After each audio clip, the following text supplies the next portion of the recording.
จะเรียกว่าปัตตานีที่มาพิบูลหรือว่าพูดภาษาที่ยืนช่วงการก่อสร้างทุกสลาบุญขาไร้ก่อหนึ่งมีทุกสลาผ่านหน้าน้องผ่านพ้นสูงผ่านนักต่อทิศและภูมิคุณภาพภูมิบ้านภูมิต่างๆขอหาพวกเขาจังหวัดคนรวยและต้นไทรแต่ประเทศมาลงที่พัฒนาโครงรางพื้นฐานทัวเมื่อเป็นต้น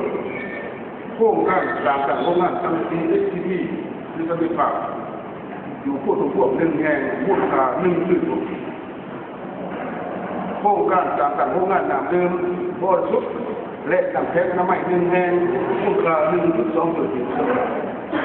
ปัจจุบันเป็นสัปดาห์ผ่านการตรวจสอบเช็คแล้วเป็นหนักมันก็ต้องเป็นของส่วนไปเลยอยู่หัวส่วนหัวตัวของพวกนี้ความเมื่อที่การห่างค่าขายเกลือย่อยแล้วใช้ได้เล่าขอที่เรือที่มูลค่าการเงินสินค้าบรรลุ60 สุดเทียบใส่แค่ปีปฏิบัติเก่า12 ส่วนหน่อยเทียบใส่ระยะเดียวกันผู้ปีมันมากลื่นโลกที่กบส่วนหน่อย